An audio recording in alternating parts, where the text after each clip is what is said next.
1 week ago on this channel, uh, Bob Ingram, Paul Glumaz, and me, Tony Pappert, laid out the hypothesis that we're entering a new third Christian Renaissance, counting the original work of Christ and his apostles as the first Christian Renaissance, the process in the 14th and 15th centuries in the Netherlands around the Brothers of the Common Life, the book called Imitation of Christ, in Italy with Dante and his successors.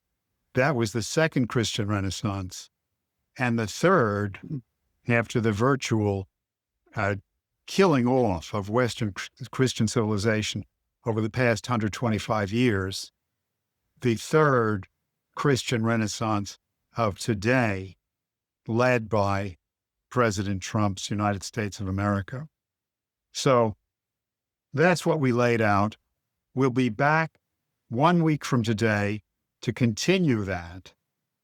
And tonight, Dan Leach is going to discuss the Sublime, which I myself consider to be a window today into that dawning third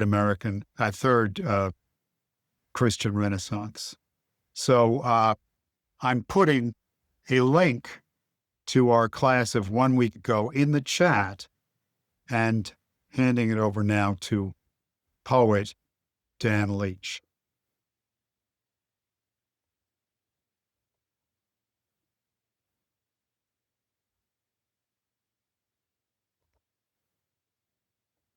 Hello, everyone. Thank you, Tony.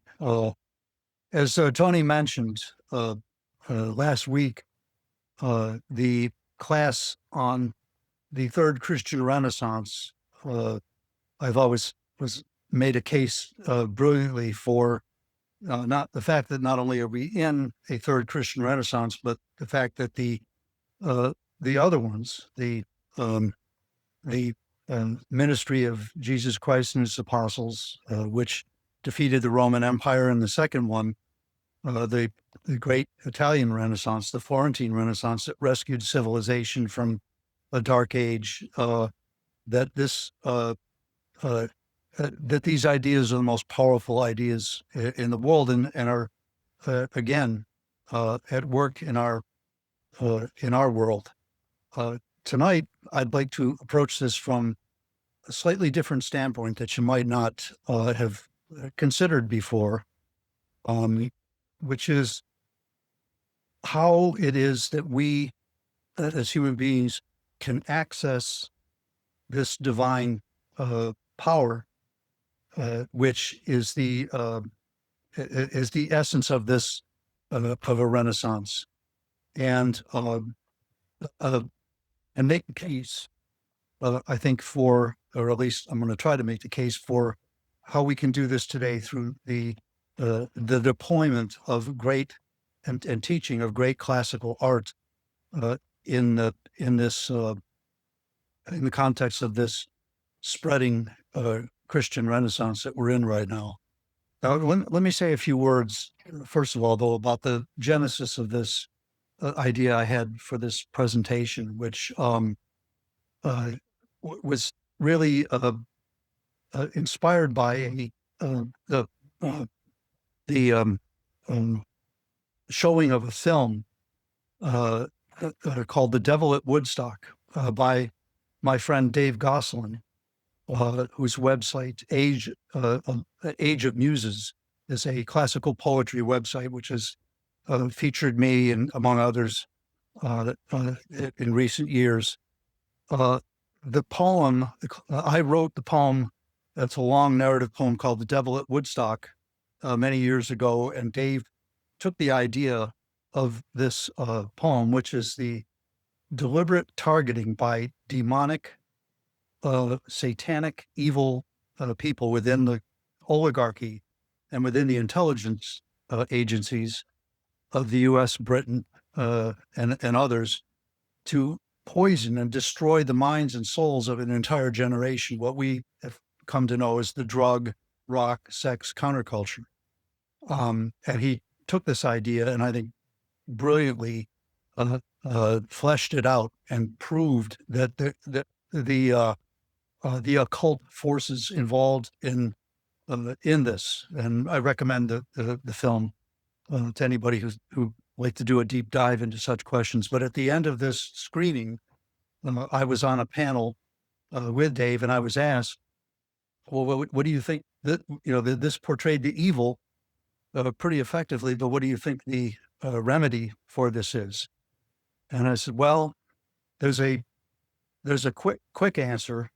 You could say morality, Christianity, religion, God, but it's actually a little bit more involved in that." And I thought I would combine what what I've studied over the years with some insights based on some um, recent experiences and this series of classes we've had here on this website. I think, um, and and then open it up for discussion and see what you think.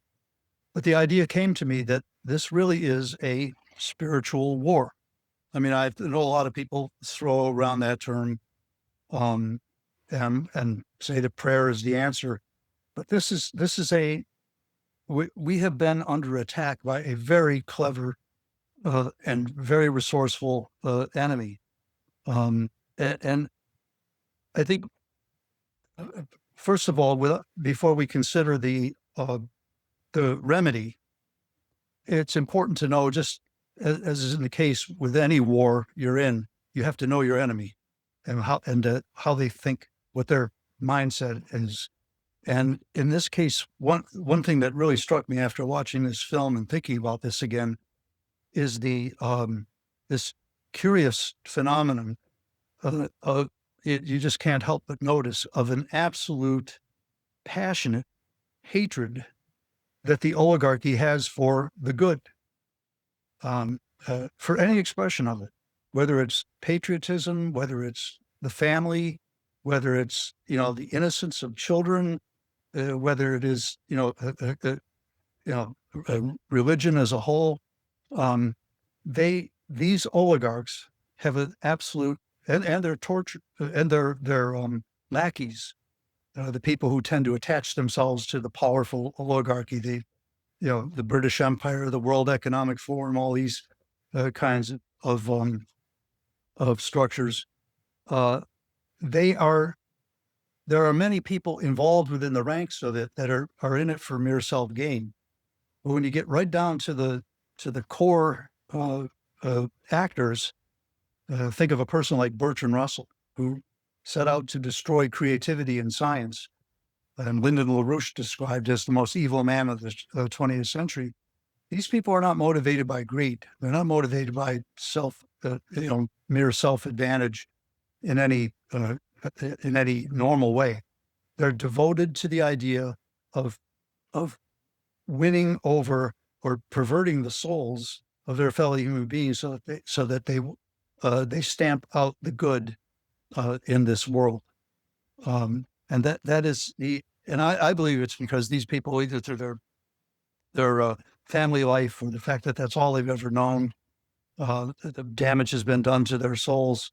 But they're so tortured by this complete emptiness and lack of belief in anything universal and good about mankind, that they can only get solace or some sort of perverse pleasure out of recruiting other people to their side. In other words, destroying other people's souls. And this it's reminiscent. This one thinks of the image portrayed in Milton's Paradise Lost of Lucifer after he's been cast out of heaven and is in hell, and he's gathering his forces around him and committing them to the cause of destroying mankind, spiritually destroying mankind. That's what we're dealing with here. So you can believe in the demonic or not, but that's actually what is afoot in our world right now, that quality of evil. And how do you, so it brought up in my mind, how do you fight this? Uh, so it begs the question, I think, what is it that they're trying to destroy? First, you have to know what the enemy's doing, but you also have to understand what it is that they're aiming at in you.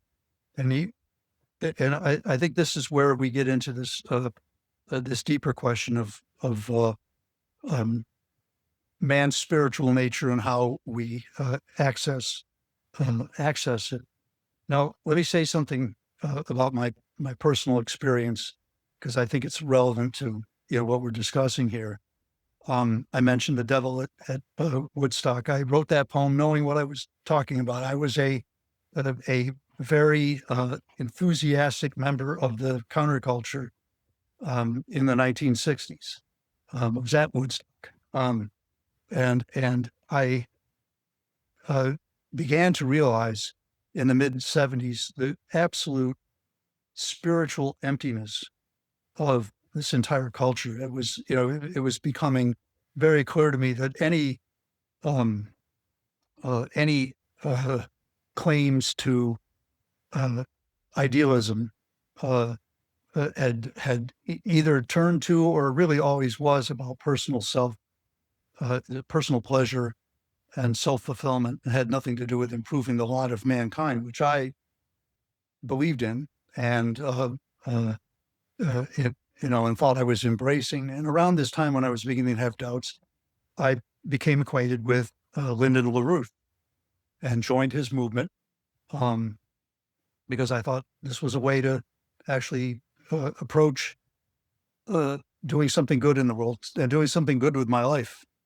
I didn't want to join the corporate world. I didn't want to become what other people became, my generation, the yuppies, and so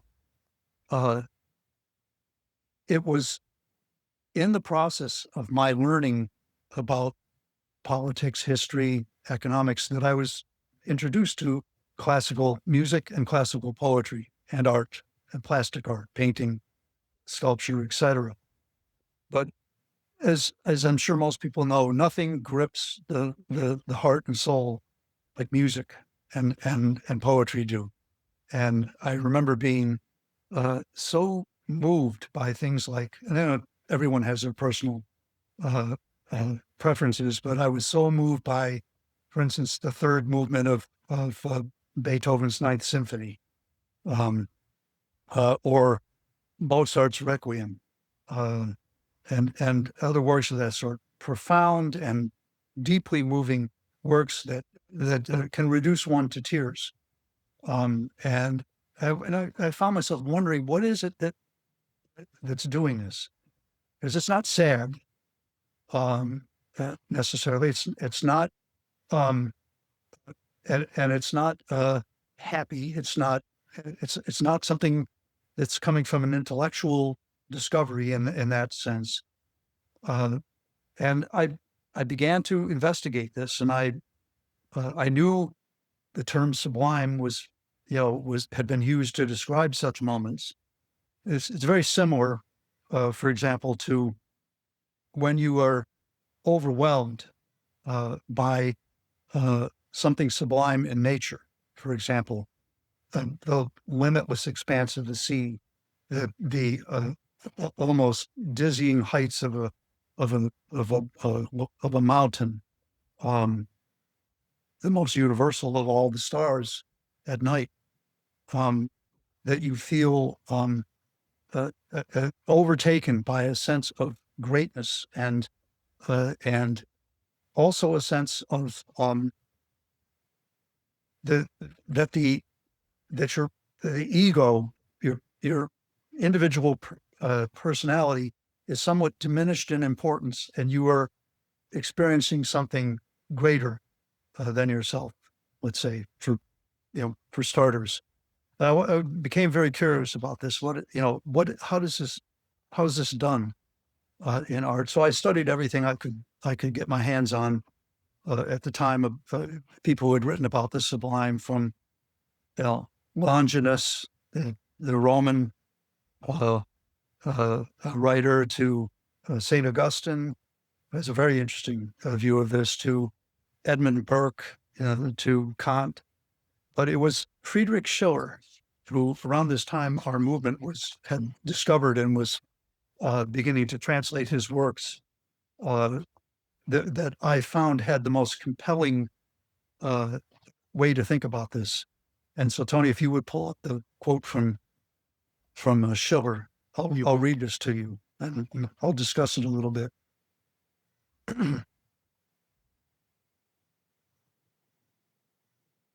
Okay. Now, this is a part of a longer work, of course. It's not too long. It's maybe 10 pages of this kind of script. It was written in, I think, around 1800, between 1795 and 1800. And Schiller was very concerned with trying to improve the thinking and the morality of the intellectual class he was writing for in Germany and throughout Europe at the time. But it had been the culture at the time had been very affected by Immanuel Kant. I could say more about that, but who tended to think, let's say, to be generous, in very kind of categorical, logical terms.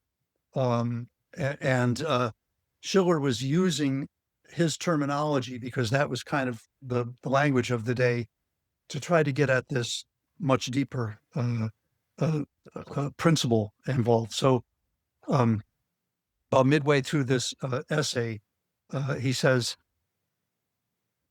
"There are two genii which nature gave us as companions throughout life. The one, sociable and lovely, shortens the laborious journey for us through its lively play, and makes the fetters of necessity light for us, and leads us amidst joy and jest up to the dangerous places where we must act as pure spirits and lay aside everything bodily, as to cognition of truth and performance of duty. Here it abandons us, for only the world of sense is its province. Beyond this, its earthly wings cannot carry it. But now the other one steps up, earnest and silent, and with stout arm it carries us over the dizzying depth. In the first of these genii, one recognizes the feeling of the beautiful. In the second, the feeling of the sublime. Indeed, the beautiful is already an expression of freedom, but not that which elevates us above the power of nature and releases us from every bodily influence, but rather that which we enjoy within nature as men. We feel ourselves free with beauty because sensuous instincts harmonize with the law of reason.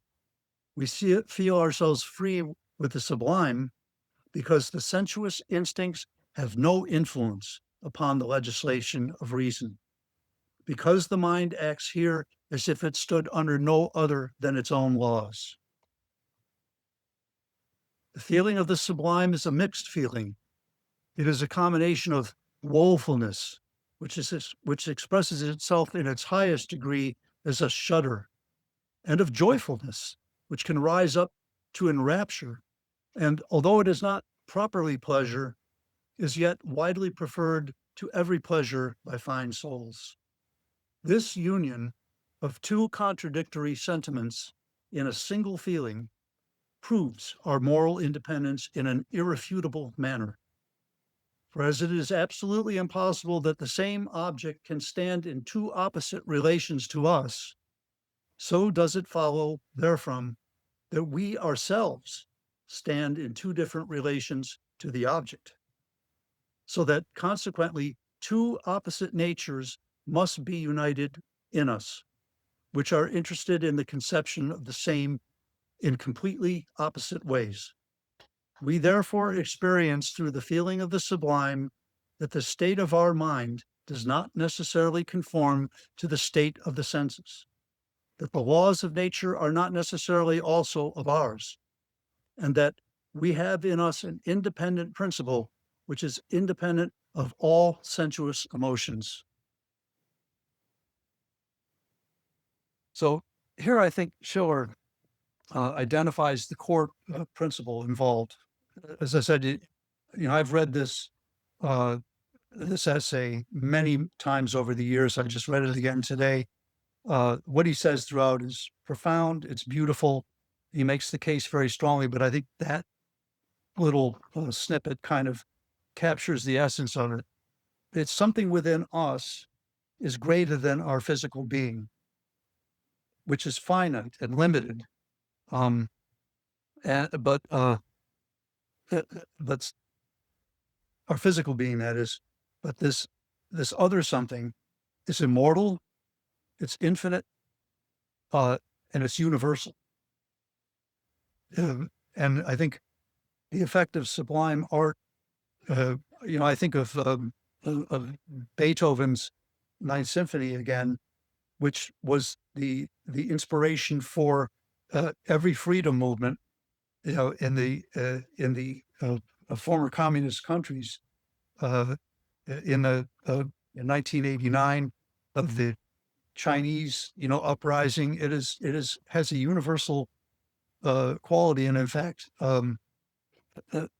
this has been something that is throughout history, as I'll cite a little bit later, has been a, a, a very noticeable quality within great moments of history. So the problem is we have this capacity within ourselves to respond to great and the noble, the sublime, and that it moves us, but but somehow, and that this is somehow our true selves, but we've somehow forgotten who we are.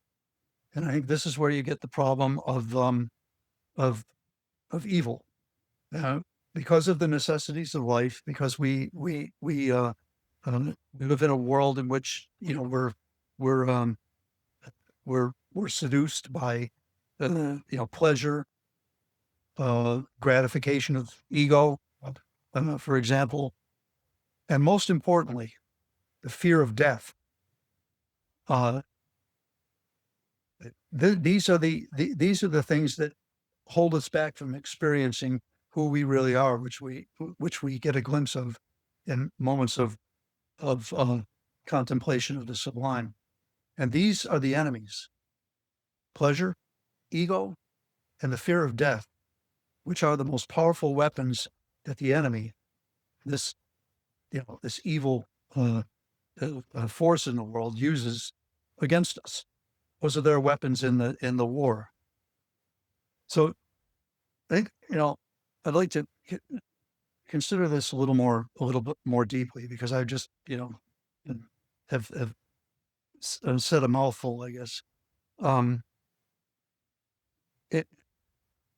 Consider its ramifications, I guess you would say. This is a quality, a capacity, a potential, which is sleeping, as it were, within us, all of us. Now, whether you believe that this universal quality we have is the result of an evolutionary neurological phenomenon, somehow as a result of some necessary process within the evolution of human beings, or whether you believe it's just an idea which has become culturally inculcated, absorbed, as it were, from the culture around us, or whether you believe it is a gift from a divine power, which is totally outside of the material world. The fact is that the fact remains that it is there. And you have to deal with that reality. We have to account for its existence in the universe. because we're in the universe, and this quality of cognition that mankind has exists within a universe. Uh, uh, and it has to be a part of that universe. That's why it is a universe. There can't be, the universe of the mind and then, the rest of the universe. We're a part of it.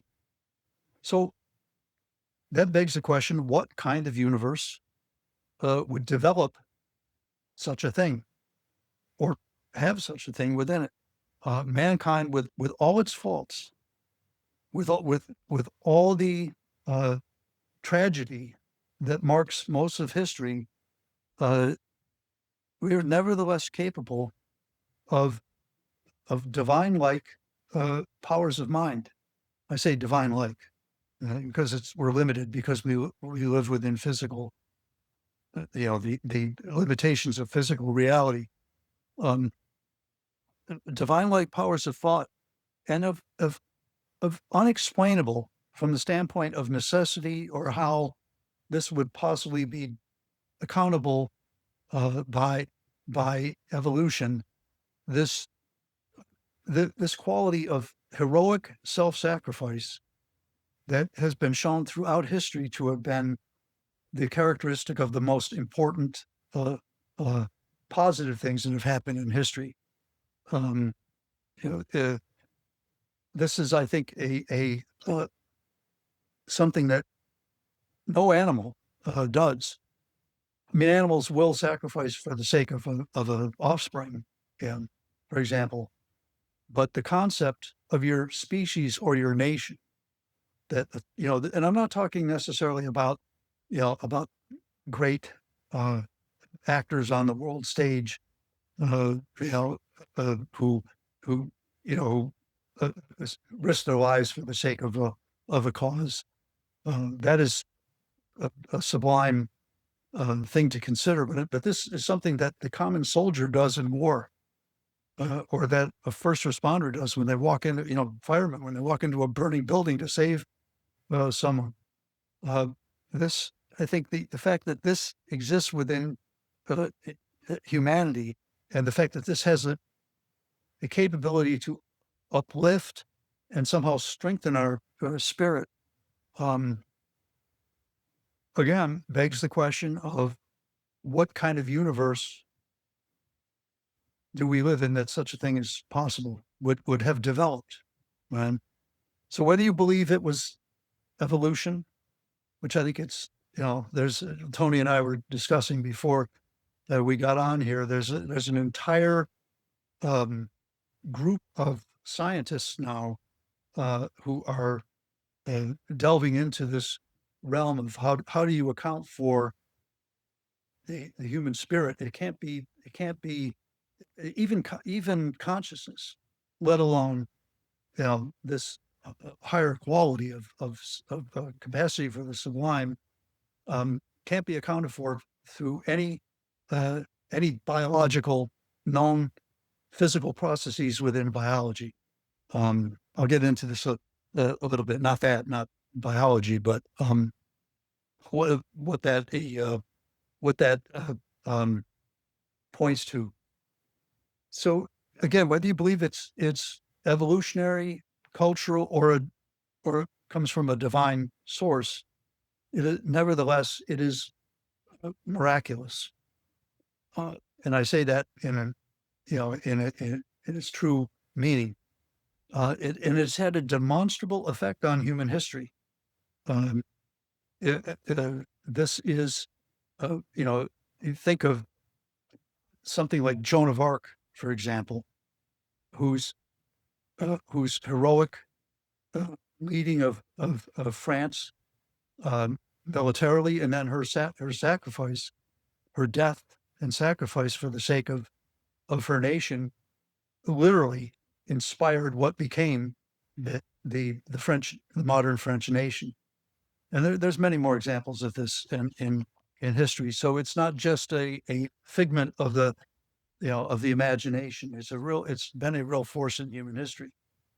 And let me say also that the development of modern civilization the nation state, eventually the cause of an American republic, the unleashing in here, but in every area in France, in Germany, everywhere where there was a great unleashing of the creative powers of human beings, um, in order to do something good and beautiful for the sake of their fellow human beings and mankind in general. It has literally changed the world, changed the physical structure of the world. We are now, mankind has reached the point where we now are exploring other planets. We're creating new forms of energy. Uh, we have changed the face of this planet. Um, as Lyndon LaRouche used to say, the human mind has powers of science and technology that are the equivalent of a geological force. Um, and we're doing it in amounts of time that are much shorter. So, this is not something esoteric, I should say. It has real, the unleashing of human creativity, and I believe inspired by this higher quality we're talking about tonight, is as uh, a real power in the world. Now, um, I'm not either. I'm neither, I should say, equipped scientifically to discuss it in depth, but I've always loved the beauty of the way that the scientist Vladimir Vernadsky described this, because he's the one who talked about the lithosphere, the non-living processes in the world, the biosphere, that is the sphere of life broadly, and then the noosphere, the sphere of human cognition, and that even though one emerged out of the other, you can't reduce anything about the higher one. You can't reduce anything about uh, life and living processes to mere chemistry, or electrical or any other kind of uh, things that are described in physics. And similarly, you cannot describe anything about human consciousness and human cognitions and creativity uh, by mere biology. You can't get one from the other, although it did somehow emerge and uh, out of that, which means, and we can talk about this more, but to me, this means it had to evolve. The capacity for it, as Nicholas Acusa, the great Renaissance philosopher, would have said, the possibility of it has to pre-exist the thing emerging. In other words, the potential for it had to have always been there in the structure of the universe, or it could not have emerged. Very interesting thing to think about. Now here, so nothing can come into being without the potential for its first existing. Now, I want to read something, and I hope that, and I think I'm right about this, but that this has always had a great impact on me, and I think when you consider what I've been saying, you'll see why. This is the opening verses of the Gospel of John. Think of it in terms of what I just said about the universe. In the beginning was the Word, and the Word was with God, and the Word was God. He was in the beginning with God. All things came to be through him, and without him nothing came to be. What came to be through him was life, and this life was the light of the human race. The light shines in the darkness, and the darkness has not overcome it. And a little later on, he says, and the Word became flesh and made its dwelling among us, and we saw his glory, the glory as of the Father's only Son, full of grace and truth. So to me, that is kind of expresses in beautiful poetic, um, in a beautiful poetic way, the essential idea that I've just been referring to.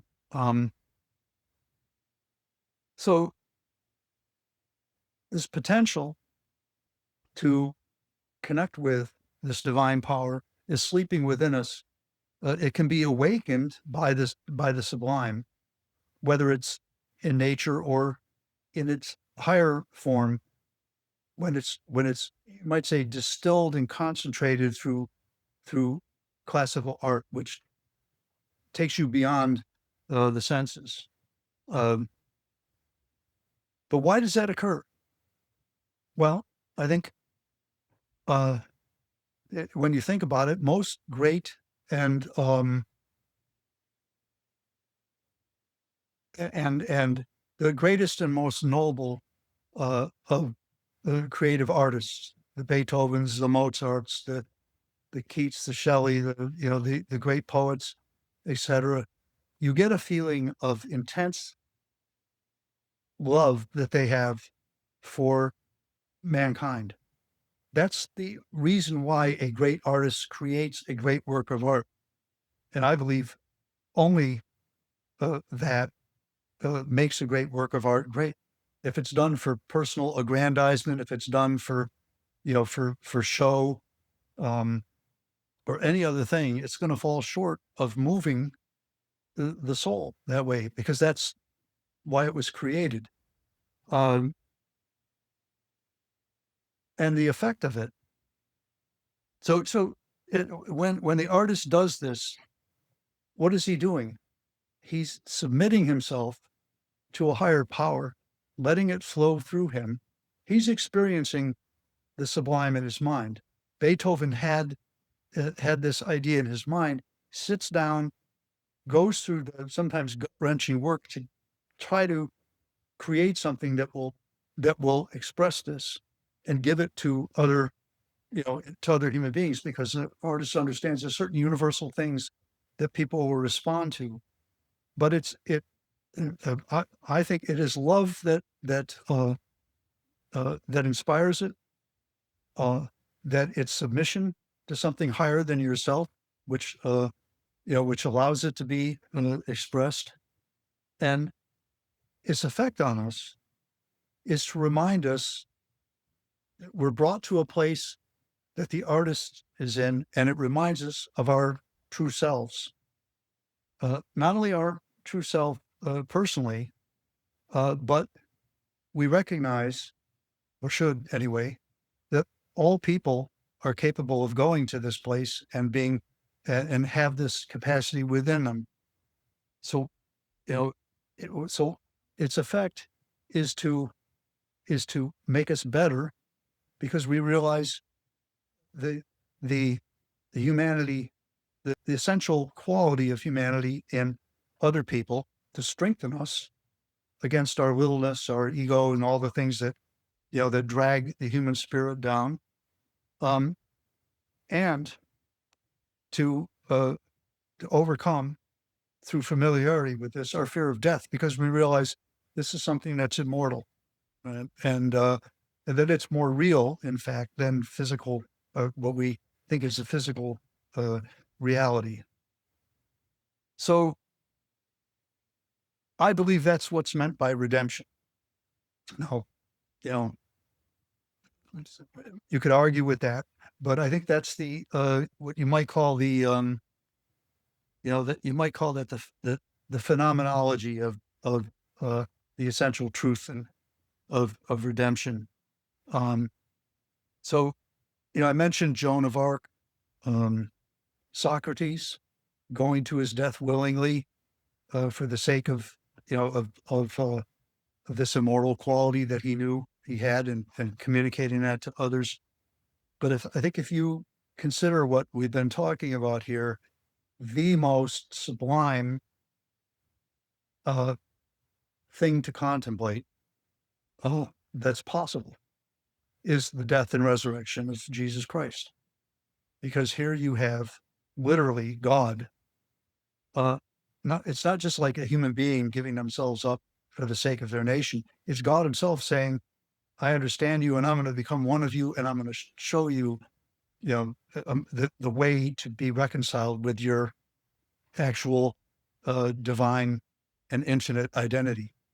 Um, it is, I think, the most sublime thing that you can contemplate, and that this is is is true whether you believe in the doctrines of Christianity or not. I think this is why classical culture is so important. We don't have to necessarily demand of somebody that they believe in something, although I think people should be Christians. I think it's the truth. But the quality of truth is that it's true whether it's in a doctrine or not. It's true. This is true about humanity. And I think it's important that we know that, and this is the way you educate children, is to become familiar with this. I think that becomes clear. So even though you can say that this is true whether you believe in the doctrine or not, you still have to deal. And here's where it gets, it gets tricky and interesting. But you're still confronted with the question: where did this come from? Where did this quality come from? What is the generative principle that pre-exists in the universe, or else it couldn't come into being? And what kind of universe is that? You still have to deal with that. And I believe this is why I believe you can't escape the belief in God. In fact, it takes more faith. It takes a greater leap of faith to be an atheist than it does to believe in God. And you also have to deal with the question of the historical reality. We referred to this earlier, and I know Bob Ingram went through, I thought, very effectively this question in his presentation last week. You still have to deal with the historical reality of Christianity rescuing civilization. It really did. And that Dante, one single human being, almost single-handedly created the golden renaissance that gave us modern civilization. And what were these people inspired by? It was by connecting to this divine power through their capacity to experience this sublime emotion, which I believe that's what is meant by the Holy Spirit. So just saying. So this act of supreme love by a creator, coming and enabling us to be reconciled. I think this is, the essential truth of the matter. Sublime art, I think it's the ultimate remedy for the cultural degeneration we've fallen into in the last 50 years. And I think developing a taste for beauty, as Shelley, described, is good. It's a good beginning, because rather than ugliness, obviously, because it harmonizes your inner emotions with truth and with the good. But only the sublime has this redemptive power, I believe. And only by presenting it to this generation will we be able to capture the souls of the next generation as and hopefully produce the composers and poets of the future. I know it captured mine. That's where I'm coming from. So I thought I would read at this point recite a poem, which I hope I'm not forgetting anything. Well, I guess the Shelley will. I can always read that later, but I think I'd like to close by reading a poem which has always been very dear to my heart, which I think expresses this. And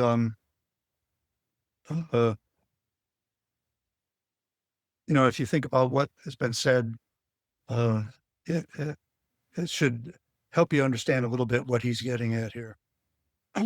This is called The Ode to the West Wind by Percy Bysshe Shelley.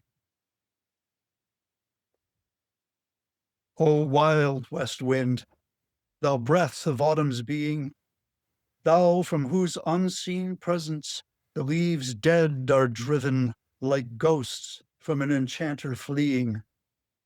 Yellow and black and pale and hectic red, pestilence-stricken multitudes, O thou who chariotest to their dark wintry bed the winged seeds, where they lie cold and low, each like a corpse within its grave, until thine azure sister of the spring shall blow her clarion over the dreaming earth, and fill driving sweet buds like flocks to feed thee in air, with living hues and odors, plain and hill. Wild spirit, which art moving everywhere, destroyer and preserver, hear, oh hear. Thou, on whose stream, mid the steep sky's commotion, loose clouds like earth's decaying leaves are shed, shook from the tangled boughs of heaven and ocean. Angels of rain and lightning there are spread on the blue surface of thine airy surge, like the bright hair uplifted from the head of some fierce Maenad. Even from the dim verge of the horizon to the zenith's height, the locks of the approaching storm. Thou dirge of the dying year, to which this closing night will be the dome of a vast sepulchre, vaulted with all thy congregated might of vapors from whose solid atmosphere black rain and fire and hail will burst. Oh, hear, thou who didst waken from his summer dreams the blue Mediterranean, where he lay lulled by the coil of his crystalline streams, beside a pumice isle in Baiae's Bay, and saw in sleep old palaces and towers quivering within the waves' intenser day, all overgrown with azure moss and flowers, so sweet the sense faints picturing them.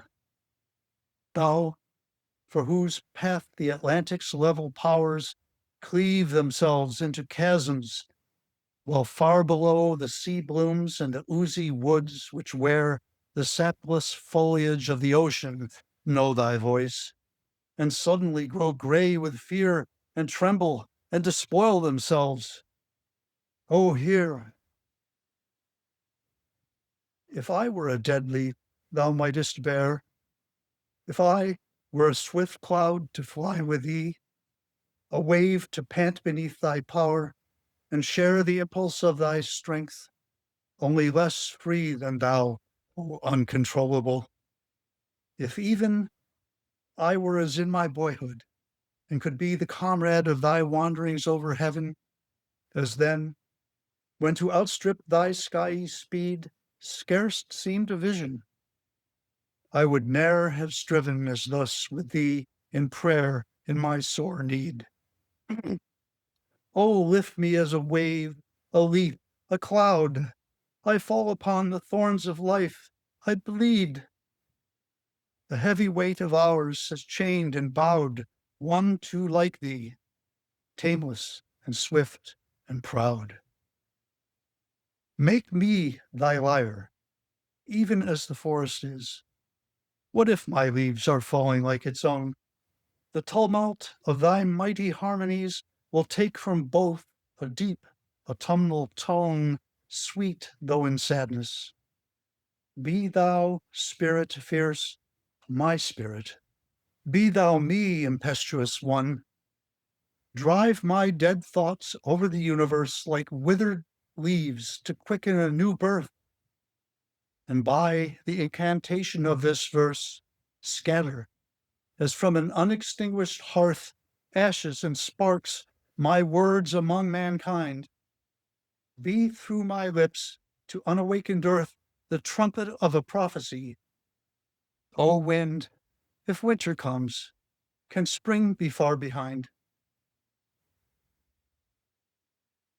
So, Shelley, and I think he expresses a very profound love of mankind and wanting him to be an instrument of a divine power. The irony of it is, I'll just throw this in, I've always found it a delicious irony. Shelley called himself an atheist. So you could say the Holy Spirit has a way of even using an atheist. So I think that's where I'll end. I hope that provokes some thought, and we can take questions. Thank you so much, Dan.